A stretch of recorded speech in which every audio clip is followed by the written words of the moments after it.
So you go into this really interesting meditation because your body is still very cold and you're holding your breath. So there's a lot of stuff happening with the cold shock response at that point, and you can feel your body start to really change. You almost can feel the inflammation going down. That's what it feels like. I don't know if it happens that fast, but stuff is happening, endorphins, norepinephrine, blood flow, blood's moving into your brain and your core. Your body's programmed to save these organs first, and your metabolism's starting to fire up. It's trying to keep you warm, which is all this stuff that happens in cryotherapy, which we have at the spa. So I do that every morning.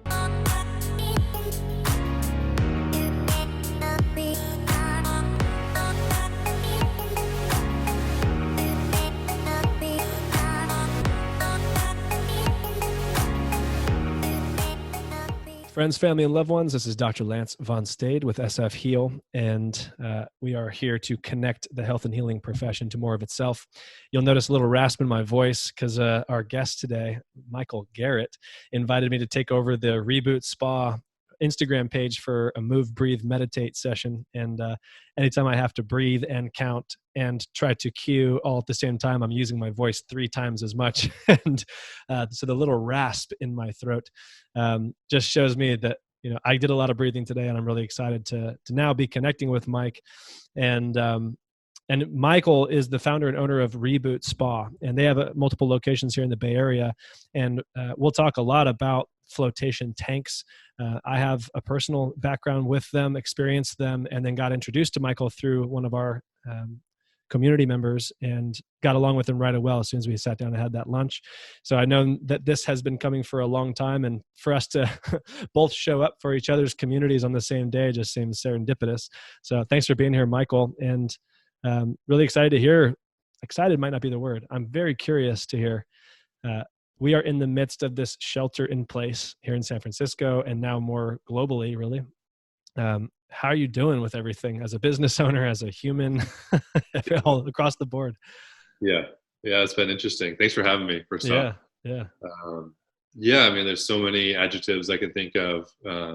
Things are so different right now. It's really interesting to reflect on. I think like a lot of people, I'm talking to friends and family more than ever, just checking in, how are you doing? And then conversation goes from there. So that's been cool. What did you call shelter in place on the IG Live? Expansive solidarity.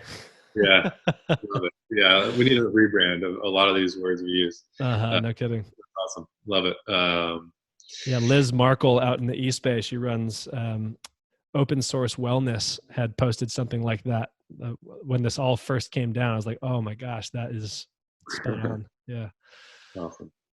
Yeah. So there's a couple of different things. I mean, I think first off, what I opened up with is just, since I opened my spa, it's been 5 years almost. In 4 weeks, it'll be 5 years. And I've taken vacations, I've gone to Burning Man, which is, pretty off the grid, but I've never had the spas all totally closed, especially for this length of time. And so like nothing can break, no employees can just quit day of, or I have to go fill in, do whatever. And so like that whole background anxiety is off, which has escalated as we've grown. Yeah. So there's just so many people and machinery out there that I kind of like in the back of my mind, I'm always holding. And so that's been, I mean, I've definitely, at first it was really stressful, just like, oh my God, financially, what are we going to do? Yeah. And actually kind of got sick on the front end, I think just from the stress, and then got over that within like a week. And so all of a sudden I woke up on Monday, like 2 weeks ago, and was like, wow, I feel like empowered. Like, what do I want to do with this time and energy now? So we had like a group Zoom call for all the employees. We're just trying to stay connected with everyone and do whatever we can for all the employees. Yeah.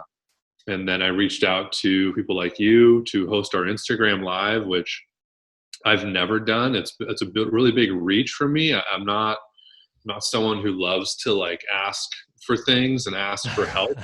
And so that's been a really interesting new thing for me. I've always avoided social media, and we were like in between marketing firms. So I'm Yeah. just doing all this stuff myself for the first time. And so that's been really interesting, but it's been really cool. I mean, like all the people who've done it so far, you and Danny Pomplun and Spencer have done stuff. We got a bunch of people coming up, Yeah. and that's just been really fun. You know, like you mentioned on the IG Live, how we're all showing up for each other in these new Mm-hmm. ways. There's a lot of silver lining. Obviously, like, you know, it's really detrimental to a lot of people, and you know, like Reboot employees like that, people who work at restaurants, etc. Yeah. They're always in the back of my mind. You know, as the longer this goes on, it's just, man, you know, I hope that all the financial stuff is going to keep coming for them, and it's going to Yeah. be out. We're going to be able to open up soon enough. Yeah. But that's been the biggest weight for me, is the employees. Mm-hmm. Uh, but with my time, I've been just working out a lot. Like I'm so into rock climbing that I watch a lot of rock climbing like videos on YouTube, and they like pump me up, and I go and I like do a bunch of pull-ups and all these different like hand Nice. training Yeah. exercises.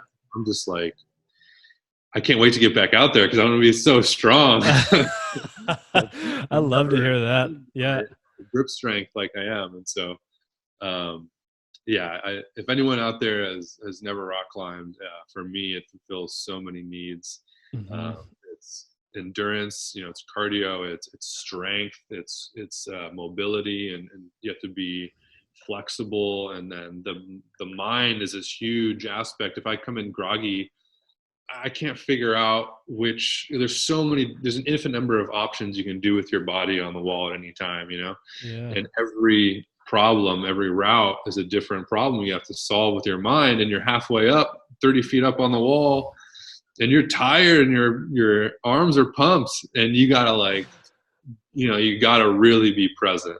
Yeah. And I'm super into rock climbing right now. So if you've never tried it, Yeah. That's cool. it's a I have a buddy named George who's starting a company with a name I can't say publicly because it has a curse word buried in the middle of it. Cala F, yeah, I can say that.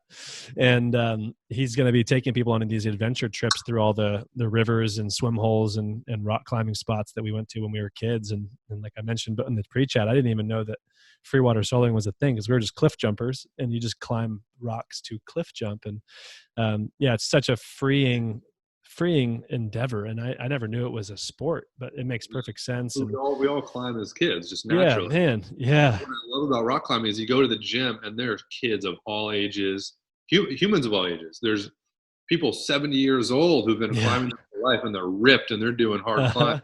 There's men and women 50-50, dude. It's like, Yeah. this is a representation of a real human tribe here. Uh-huh. No one's left out. There's 7-year-olds just crushing up the wall because their strength to weight is still off the charts. Yeah. You know, and they're all Yeah, little flexible. ants. Yeah, I love seeing the kids crush it. Yeah. So how long have you been into rock climbing, and how does that typically work into your day when it comes to recovery? Because I mean, I love to hear that you're taking this time to actively recuperate. I definitely resonate with you on, when this is the volume drops for our patient base. There is the question marks financially, and even from a business model perspective, how is this going to be as people come in, and how physical touch going to be received when people come back? And we're chiropractors, so that's a big part of our shtick. And so now this time, once I can give myself empathy for the short-term uncertainty, using the time to recuperate and kind of pre-cuperate, gather our strength for when the doors do open back up and jump in. But for you, how do you integrate in your recuperative strategies when things are not in shelter in place? Because right now it's such a unique time. Yeah, what's your typical routine? Just for both like recovery and working out and stuff like Yeah, that. yeah, they're and maybe not typical because who knows what's coming back, but how do you design your distribution? Your Sure. active rock climbing, traumatizing tissues, and then the recovery Yeah. from the trauma. And Yeah. I've used flotation tanks particularly for recuperation during times when my body's super stiff and I'm wanting to meditate, I'm wanting to drop in, but it's in the way. Yeah. I'm really curious how you've distributed your time, and obviously you've gone full in on one of those strategies. I'm wondering how the rest of it works out for you. Yeah, for sure. The rock climbing has yoga, so I try to get in there twice a week. I try to rock climb 3 times a week. And then I am the biggest believer of all the things Reboot, sauna, cold therapy, and float tanks. So at home, my float tank isn't working. We're actually moving pretty soon, so that's all put away. But every morning I take a regular shower. I don't do a cold shower. And I'll either go into the sauna or the hot tub and then the sauna. I'll do one of those. With this break, I'm doing sauna every day because I have the time. Well, it's a little harder to find the time, but at the bare minimum, every single morning, I get into the hot tub for like 5 minutes to heat up my body, and then I go into my cold plunge. So I have a ice chest freezer with a little thermostat, and it just turns on and off probably, 20 minutes a day, and has a little filter in it that I added, just like a what do you call it? Like a fish tank, little. Oh yeah. Just kind of like cleans the water a little bit. Yeah. So I don't have to get out all the time, and keep it at like 50 degrees. And I get in there, and it's interesting. Once I go down and I go all the way in, so I'm like floating, so like my ears are under. And once my ears go under, like my whole vagus nerve is cold. Like I immediately the sort of like panic of how cold it is kind of goes away. Yeah. And I go into my breathing routine where I do the Wim Hof breathing. So I do 30 Wim Hof breaths. So I'm taking huge inhales in. So I'm going, and I'm letting out like 20%, just really relaxed. A lot of people, when they try to do a Wim Hof, they're breathing out forcibly. That's key, just to relax. And then I'll actually do like 15 at first. So I'll do and I'll count to 15, and then I'll relax, let it all out. Take a normal breath in, normal breath out, and then do like 15 more. Do another relaxed breath, and then do a couple more, and I'll just be sipping, really filling it up, and then I'll dunk. And I can hold my breath for quite a while after. It's really cool. And that is an interesting meditation state because your ears are underwater, which I love, which is similar to float. That underwater feeling, like if you scuba dive, you can relate. It's a quiet that I really can't get with like an earplug. And it really focuses me really well. And then does your freezer have a buzzer or anything? Does it make a sound, the thermostat, at all, or is it just silent? No, everything's that's brilliant. The bubbler, when it's on, will run, but I can just unplug everything. And so it can be super quiet. And so you go into this really interesting meditation because your body's still very cold and you're holding your breath. So there's a lot of a lot of stuff happening with the cold shock response at that point, and you feel your body start to really change. You almost can feel the inflammation going down. That's what it feels like. I don't know if it happens that fast, but stuff is happening, endorphins, norepinephrine, blood flow, blood's moving into your brain and your core. Your body's programmed to save these organs first, and your metabolism's starting to fire up. It's trying to keep you warm, which is all this stuff that happens in cryotherapy, which we have at the spa. So I do that every morning, and then I usually get out and where did you get that freezer? Home Depot. Depot Lowe's. Yeah. Cool. Yeah, it's about $500 for a decent size one. But I use it every single day. Does it leak at all? No, it doesn't leak. I just empty it every couple of months. But if you put in like hydrogen peroxide or a little chlorine, and you got the water moving a little bit, you don't really have to do much in terms of the water maintenance. Does it have to be outside because you're going to empty it, or how would you empty it indoors? You could definitely do it indoors. You could empty it with. You can keep the water really clean for quite a while if you really had to. I know all this stuff from owning a float tank, but there's videos and stuff of how to keep it clean, and you can dump a 50-pound bag of Epsom salt in there. That'll help. But after that, I will do kind of a calisthenics thing that I do. It's actually inspired a little bit by Wim Hof. I went to one of his seminars. You're doing the opposite, basically. So you're breathing out. You're doing like. They teach you this. What do you call that? I'm sure you. I don't know. The qigong. Looks like qigong. Like when you're doing like out breath, sort of like breath of fire. It's you're building heat with those out breaths. Yeah. And I kind of modify it to do this like I'm doing like a not a squat, a lunge, and then I throw a punch and I breathe out, and then I switch it up, do the other side, breathe out, and do a punch, and I just do that until I'm like totally heated up, and Yeah, I'm nice. just like game change, like ready to go, like mentally just I don't know what's going on chemically, but I feel so much more positive. The blood's flowing, and just my sort of mental perspective is just like it's completely 180 from when I wake up. So I'm a big fan of that.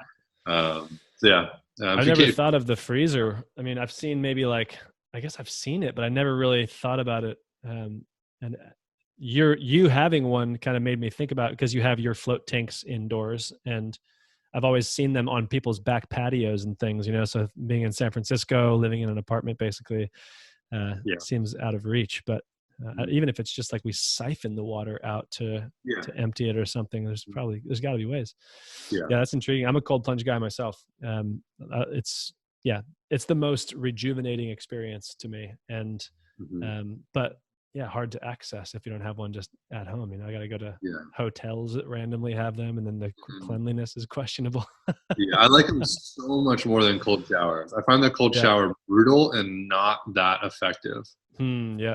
It does something for sure, like do a cold shower if it's all you have, but God, compared to the cold plunge, it's just like night and day in terms of like the effect, because it's just like it's hitting your head, and then it's hitting your shoulder, and then it's hitting your like it's like a bed of nails, but you're never lying in one space. It's like rolling around on a bed of nails. Yeah. Cool. So the timing of it, just to get some details, because I know a lot of listeners are into that. If you have any specifics on the freezer, which one you got? You said it was $500, but do they have multiple options, or like the $500 one is the one? Yeah, this one's almost 6 feet long. I'm 6'5", so I needed a big one, and the bigger the better, just because you kind of get really comfy in there. And the small one's just a little cramped, and you don't want to get in it as much. You could probably get one for $400 if you can do the 4-foot size. Yeah. But yeah, you can just go on Home Depot or Lowe's. Or you can try Craigslist. Yeah. You know. And then you do a 5-minute regular shower, and then you get in it. That keeps it clean. And then you're in there for how long? 5 minutes or so? Yeah. Breath cycle? 4 to 5 minutes. Yeah. Just doing breath work, and then however long I can hold my breath, and then I'm out. Yeah. And that's enough. Yeah. Yeah. And then you get out, hot shower again, or is that's it? Like you just hit it, dry off, that's cold. And after all the breath you do work, the calisthenics. Yeah. And then I just dry off, and that's kind of the end of it typically. Yeah. If you do it, I always want to do the cold last. So if I do a sauna, I'll do that before, and then you're nice and heated up for the cold. If I just wake up and I'm like, hey, I'm going to cold plunge, like it never happens. Like I need to get hot for the cold to be really appealing. So I'm lucky enough to have the hot tub and the sauna as well. Those are really nice. Yeah, I'm definitely like AMRAP push-ups before I get into any cold. yeah, for sure. Nice. So your journey toward getting into this heavily, and to me, even why I want to dive into the details of it, is just knowing how immersed you are in that world of cryotherapy and floating and recovery. How did you get into it? Like, what was the deep dive? I know a lot of people who are into float tanks, but I think dancing on the surface, not actually going out and owning multiple locations that have them. What's the backstory on that? How'd you find it? Yeah, I heard about it like a lot of people from Joe Rogan. I was doing accounting in Los Angeles and could listen to podcasts during all my like data entry stuff. And, I had read a ton about mindfulness and meditation, and just really could never find a consistent practice. I just felt like I sucked at it like everyone else. And I never got consistent enough with it, but I had read tons of books about mindfulness, and then heard about it and immediately was like, oh, I got to try this. Like it just sounded, once you hear about it, either someone who's like, wow, that sounds really cool, or you're like, that sounds really scary. But to me, it was like, that sounds super cool, especially the way Joe Rogan describes it, the effect it has on him.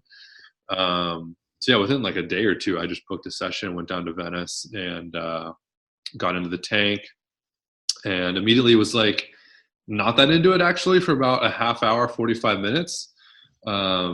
There wasn't really a great introduction to it. The place itself wasn't that great. It was all black box, no lights, no sound like introing you into it or anything. No light to turn on or off. So it was like, it's very intense. But at some point I got to a point where like my mind really kind of clicked off and there was real silence, which is pretty profound because that doesn't happen that often. Yeah. And so that was cool. I had a really great experience once I kind of got to the place. It was not really what I expected, I think. But once I got out, what was interesting was my body felt amazing. It was the after, I kind of got what I came for afterwards. Whereas I thought the experience during the float was going to be like totally euphoric the whole entire time. But it was like after, like, I'm not sure what happened with my spine kind of getting decompressed. Just where my headspace was actually at, got my body into a really comfortable state. And I felt so good after. I started immediately thinking about all the people this could help, like pain relief, better sleep. I slept really well that night. And so I was just noticing all these things people take medication for, that this thing could help. But I also, like, juxtaposed to how amazing this tool was how kind of bad the spa was. Really wasn't even a spa. It was just like a center or whatever. And I just immediately thought like how much better someone could do this, so that was immediately planted. And then I had done it probably 4 or 5 times. And the next kind of big step in the journey was I went down to Peru with my sister. And we did ayahuasca for a week. And I feel like at this point, everyone kind of knows what ayahuasca is. Yeah, I imagine so. Yeah. This is, a psychedelic experience that's really introspective. And I found it to be really inspiring. And I had a lot of like just self-belief that I wanted to test in the world. And I floated the day I got back and had the most amazing float. I could kind of like go right back into the deepest of the ayahuasca experience, into that like really centered place where I was like just identifying with like my soul or my bigger than just being. And I called my sister and I said, I got to do this float thing more often. Like, this is it. Like, this is my gateway to this amazing place I found in the jungle. It's like, well, I just bought a house in Riverside. There's a garage. You should go, build a float tank out there. Or I think I created the idea, like, I could build this thing, Yeah. So she's like, I'll pay for the supplies. Just go do it. We'll both have a tank to use. And I was like, oh, cool. So like, nice. I was spending my weekends that I'd normally spend going to bars with my buddies, driving an hour and a half, going to Home Depot, buying a bunch of stuff. And I built this thing from scratch. There was like some plans online. So it was a passion project, but what was cool about this is a big step for me in the journey, not just because I learned about floating and stuff, but it was the first time I really like stepped out of my comfort zone and like really made a big step to like change the course of my life and do something out of the box that took a lot of time. And I gave up the normal rut of like drinking to go do this really health focused thing of building a float tank. So that was a huge step. Yeah. And that sounds like the greatest experiences I've heard in psychedelics are the massive pattern interrupt. And then when you can come back from that experience and integrate it and actually have something you take away from the experience, you having that, a natural experience back home facilitated by this tank and being able to tap into that as a return ticket and be able to reproduce that. And then also to see your sister step up and facilitate the process too. I mean, that's serendipitous as well, amazing to hear that. And so you took from being an accountant, how long was that journey from the full flip from Michael the accountant to Michael the multiple location owner of float tanks in the Bay Area? I think I first floated in 2010. and built the tank in like 2011. And then there was a year of just working and trying to figure out what the next step was. And then ended up quitting my job and took a trip out to Thailand and had enough money to live out there for 6 months. Nice. Went to Nepal, Cambodia, Bali.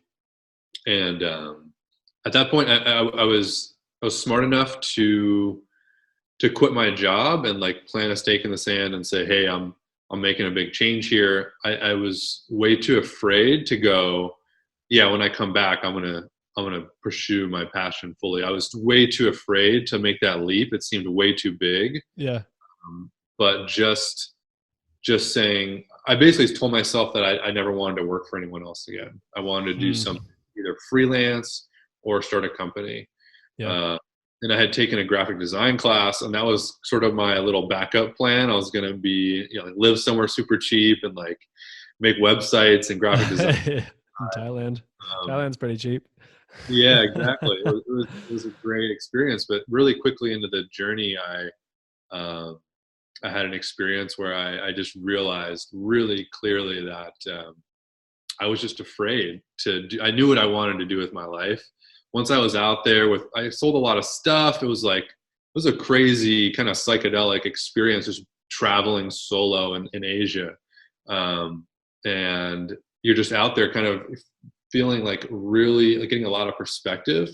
Like, okay, what direction am I going to take when I land, And it was just like, oh, dude, you want to start a float spa. Like what are you doing? Like, you're lying to yourself. You're just scared, and your parents have some money. Why don't you ask them for money? And that was terrifying. I don't like asking for things. So it was really clear, like, I just needed to go for it. Yeah. So I posted on Facebook, I don't know how or when, but my path is moving to the Bay Area and starting a float spa, and just putting that in the universe. Like, this is what I'm doing. That was another big, step in the direction of what ended up happening. And I came back, and a bunch of really cool things kind of happened that were seemingly just miracles. This float tank center had cheap tanks for sale, 5 minutes from my dad's house in Chandler, and he agreed to my business plan, and we raised about a third of the money we needed and started the construction, and got halfway done and had to ask mom for more money, and et cetera, and then finally opened, and immediately was successful enough that we were profitable from day one. And oh, that's awesome. Yeah, and then the next thing that happened was the Steph Curry thing, where I reached out to the Warriors, and Steph Curry started coming, and I was actually a huge Steph Curry fan from Davidson in college. He was just the most amazing player to watch. He was in the NCAA tournament, taking on like 3 guys at once, getting triple team, and his team was still winning. It was like unreal. Yeah, so I was like a huge fan of this guy, and like he's the nicest guy. And then he comes to my spa, loves it. I start talking to him, and my buddy works for ESPN, and he talked to Steph, and they put together an idea, and they came and filmed this whole thing for SportsCenter, where Steph Curry and Harrison Barnes are doing an interview in our lobby, and my buddy Sam was like, "Hey, you guys are 22-0, and you guys have been floating all season. Like, are those coincidence?" And they showed the whole spa, and they shot this amazing video. That's awesome. Yeah, we put up our first Christmas sale and sold like way too many floats. Like, we were just booked out for months, and it was like, oh man, I think we sold too many. And eventually things went under earth, but we eventually started the second spa, and I'd heard about cryotherapy by then, and I went and tried it. And for me, it wasn't like the most amazing thing the first time either. Yeah. But the second time I did it, I started to get it. And I met a guy who had pain all over his body and comes to this cryo place every day. And he was like looking into my eyes with like lasers coming out of him, how this changes his life. His pain goes from a 9 to a 3 or whatever, and he's able to live his life. And I was like, wow, this is real, And so that was that kind of the start to that journey. The cryos are really cool. Very, very different than floating, but similar stories of just literally the inflammation stuff. It's amazing when you get the inflammation down for some people, autoimmune disorders, stuff like that. Yeah. Arthritis, it just changes their lives. Yeah. Yeah. Or the athletes too, there's the people that are pushing it nonstop, and it's not just a physical thing. It's obvious for a professional basketball player who's literally trying to push themselves as close to injury as possible to get stronger than their competition. Having something that can accelerate an anti-inflammatory, or at least an inflammatory processing that speeds it up, is great. But I know people who, I'm even on the list. Sometimes I'm working a 12-hour day, and gosh, man, like I need as much recuperation as possible. And if I can't get the quantity, because I'm also having to perform a lot at home with 2 kids, how do I accelerate it? And for me, I know the floating is particularly wonderful. I've dabbled, done the Michael Jackson dance in the cryo tank. Definitely love that. But yeah, I think anytime we have people who are high performers, putting an emphasis on recovery and recuperation is priority. That's what separates the best of the best. It's not so much who can do more, because now we all have access to the same technology and mostly the same information, but it's who can recuperate more so that they can show up with more clarity or perform better in the moment when it's most necessary. I think floating, cryo, both highly recommended from my perspective for performance, for anti-inflammation. And what are some of the stories that you've heard from people? I mean, you talked about the guy whose pain goes from 9 to 3. What are some other things that people might not realize that people float for, particularly floating, but also cryo? Can you still hear me? I can now. No, for you. There you go. Cool. Yes, you're asking about some stories. From the floating perspective, the most recent amazing story was this girl who has PTSD, and she said she's had PTSD, multiple traumatic events happen multiple times, to the point where she used to love to dance, and she hadn't danced in years, and she got her unlimited membership and was floating every day. And the moment where I met her, she had floated a handful of times, maybe 10 times or something at this point. And she had danced the night previous for the first time in over a year or two. Just from PTSD is actually one of the bigger kind of amazing healing things that floating can do. A lot of veterans have actually gotten so much out of floating from healing PTSD that they've actually opened up float centers. There's a couple guys. Oh, wow. Yeah. So just that processing, I think that can happen when you're so relaxed. I think, I'm not a doctor and I can't really describe this that well, but I think I understand PTSD a little bit, to where you're always kind of on guard and triggered by things in your environment, putting you in that really stressful state.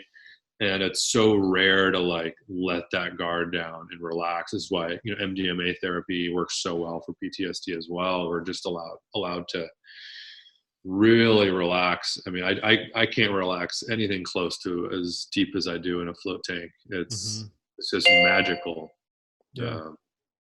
Yeah, with the PTSD, it's the hypervigilance of the nervous system. Their threshold of sensitivity is so low. It takes very little input from sight or sound, particularly touch, and different people have different triggers.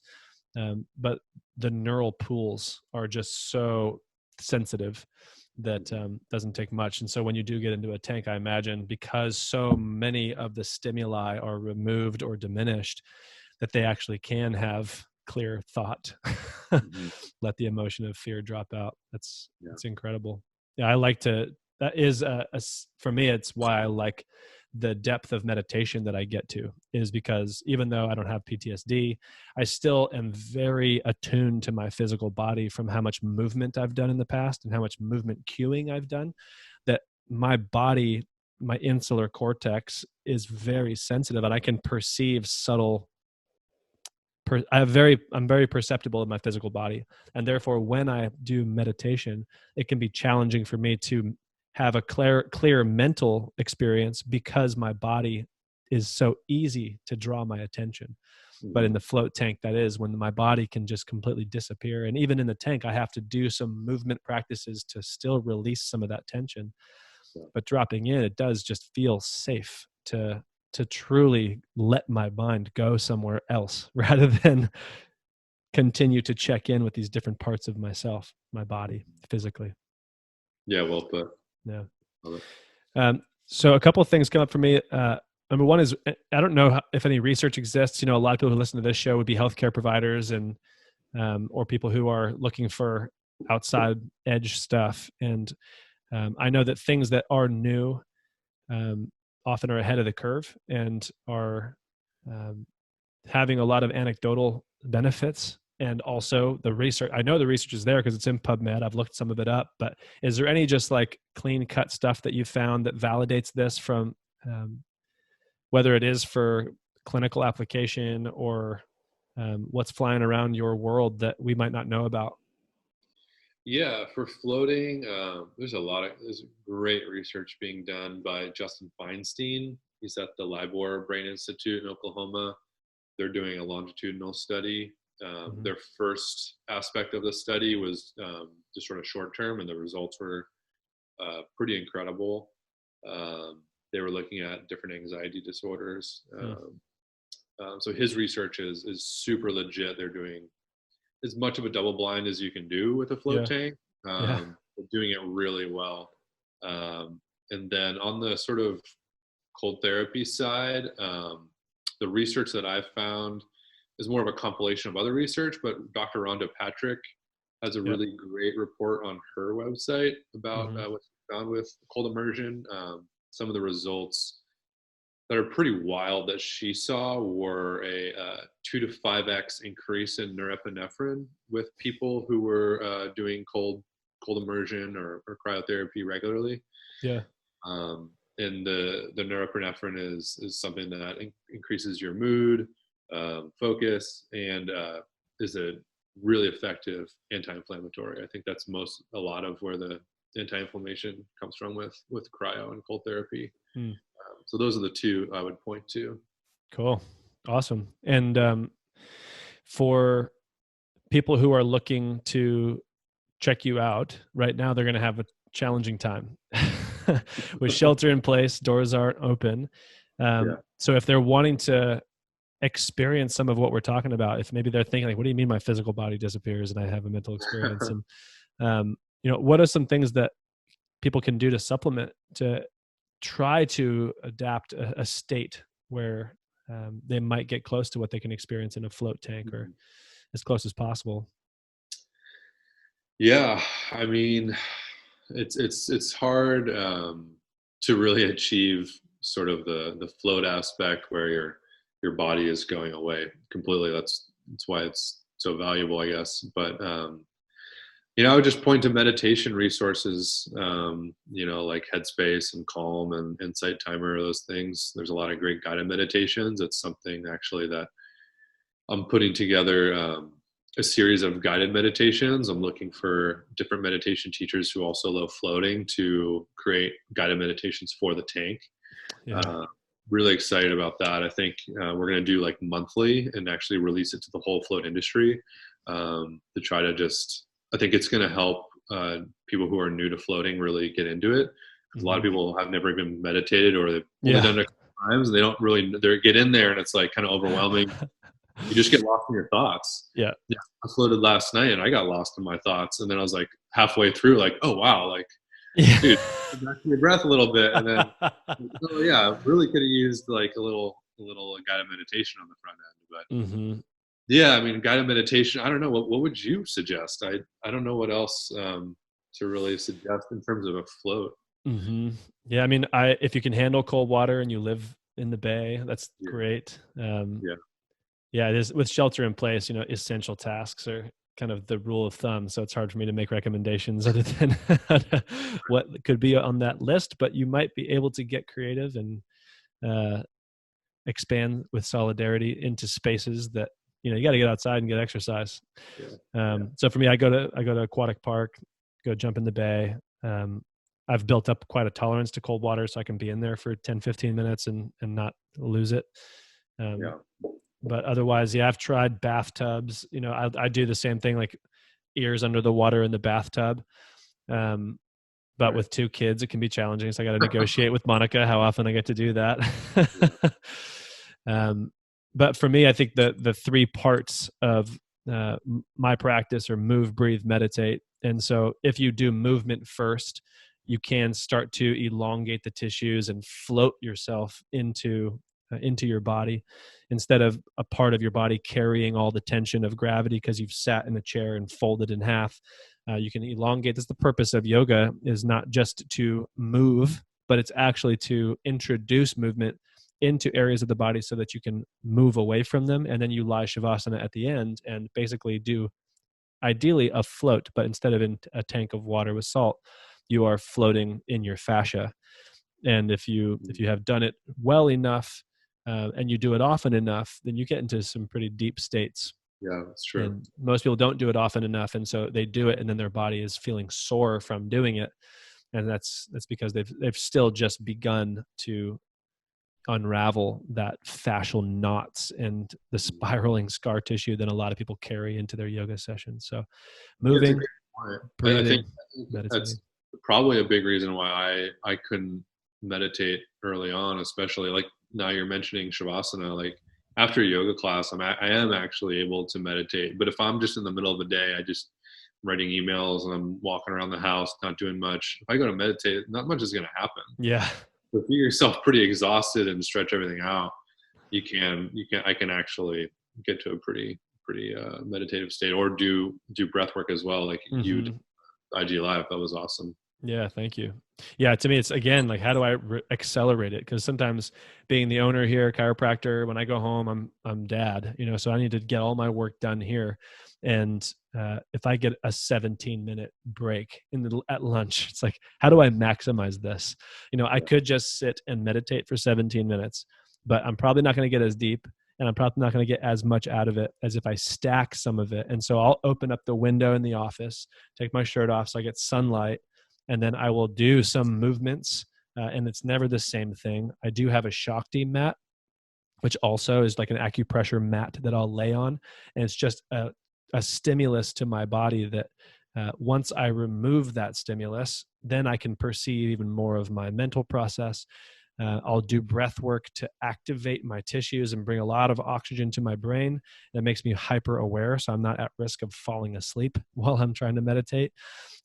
And then I will just kind of float for a moment. But by the time I've done all of that, the depth of the presence is such quality that I don't need as much to get a benefit. And oftentimes it's, I'm not trying to take any more away than what's already there. And so I'll just, whatever layer of depth I can drop to, usually there's an insight waiting for me.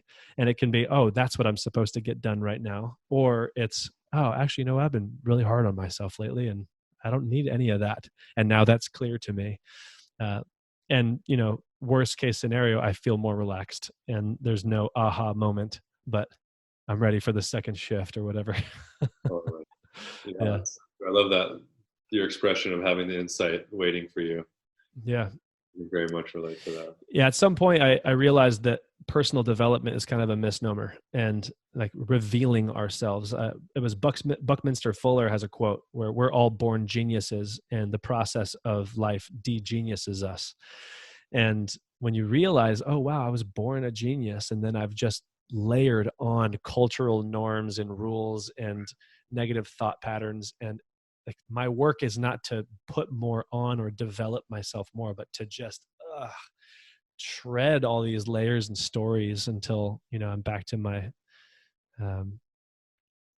my roots, just Right. the essence of who I am, which is kind of cool to think about. Like I have a 4-year-old and an 18-month-old, and to see them now and know, like, your mind, this mind that you have will continue to be with you.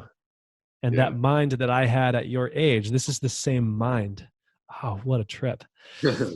So, and I think that floating to me is the times that I get closest to revisiting the essence, like the raw materials of what makes me. Yeah, inside exactly. this meat suit that carries me around all day and that I look at in the mirror and Yeah. identify with sometimes. Yeah. Um, Yeah. Yeah. That was my experience last night in the tank. Me and my wife floated, and we both came out thinking the same thing. We both read the I Ching. I'm not sure if you ever mm, check that out. It's so wise, but the I Ching translates to change.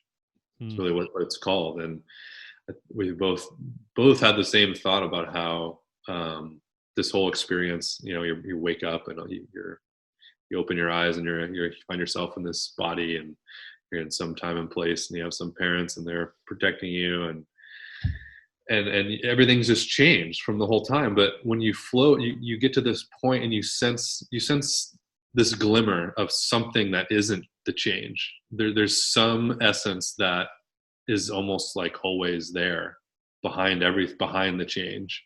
And it's like, wow. And you're just viewing this experience from that viewpoint. mm. And I was just reflecting on, wow, like just how lucky I am to be in this identity, and how often I misidentify myself as being a male who's this old, and all this stuff. That's of course true, but who are you really when you like think, just make decisions and identify with just the beingness, the watcher, that's behind everything. It's uh, a beautiful place to be. the witness, man.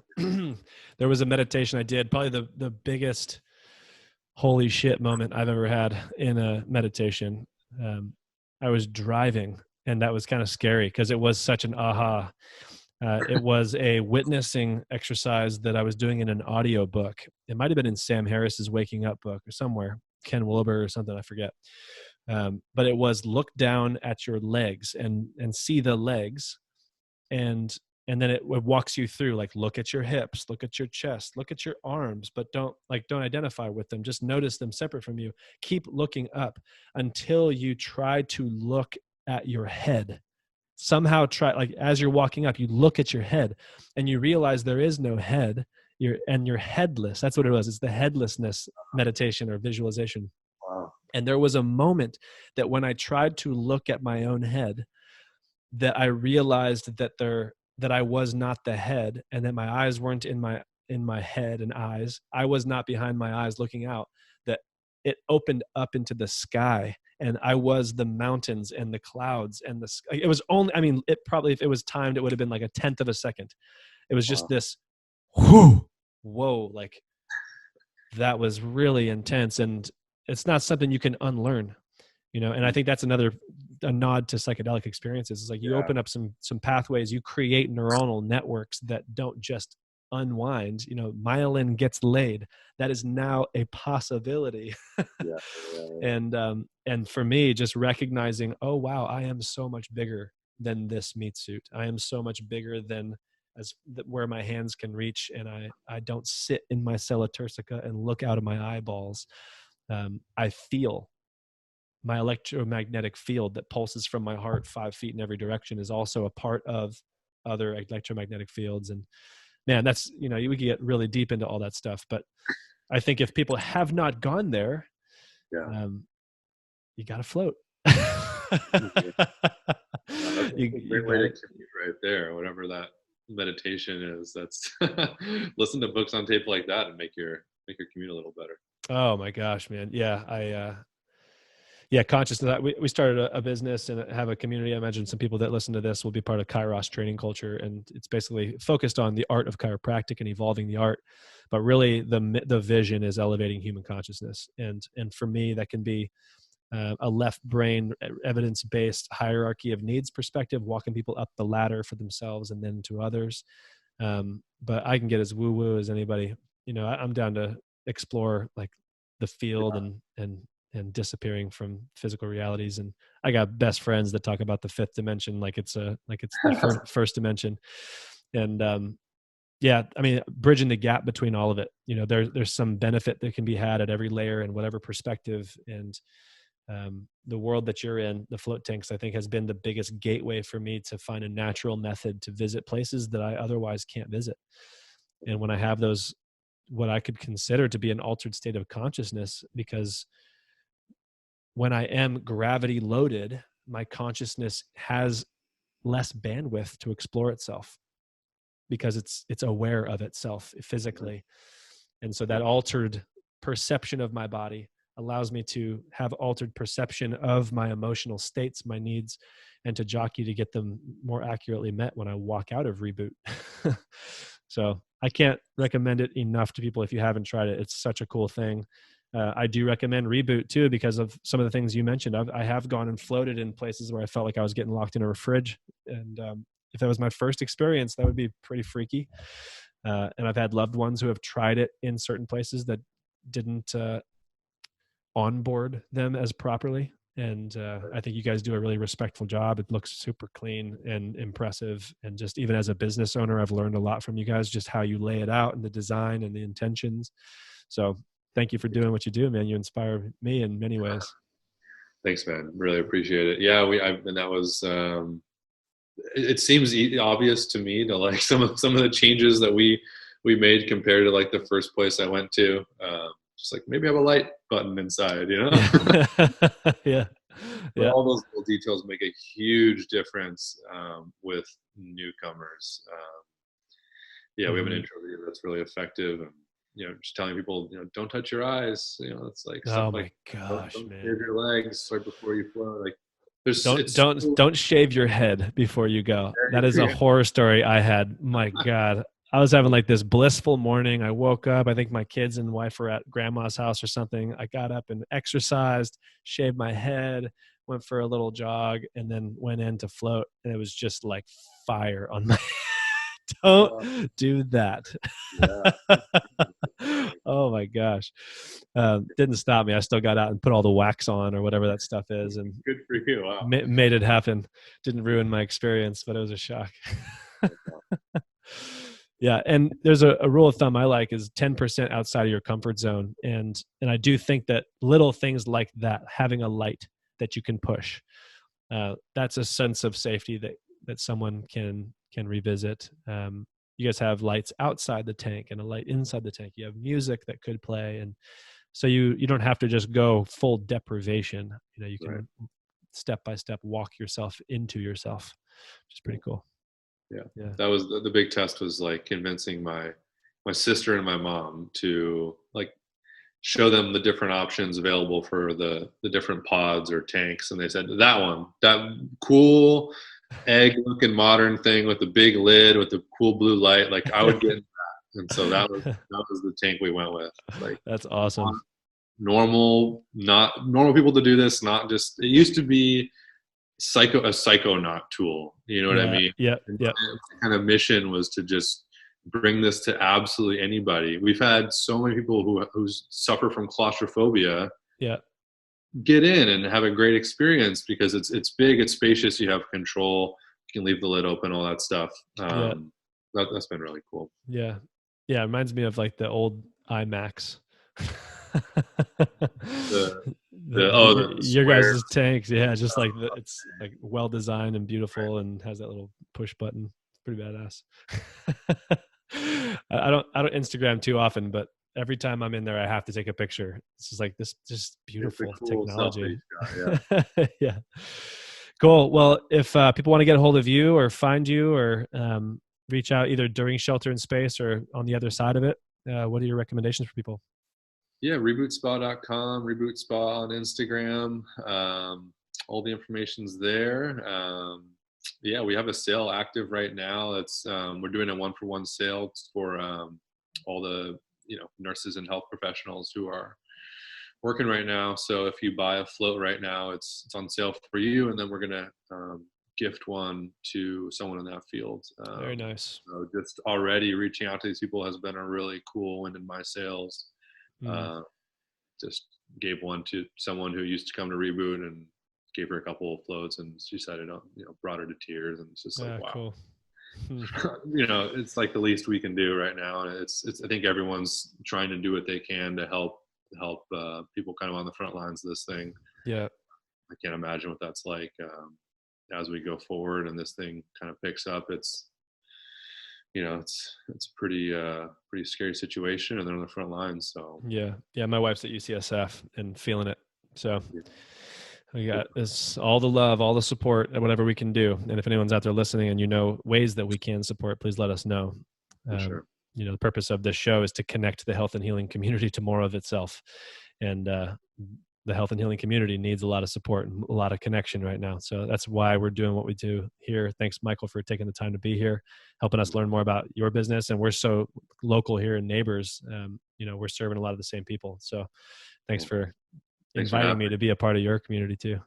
Yeah, of course, man. Always great to chat. Yeah. All right, dude. I'll talk to you soon. Peace out. Take care.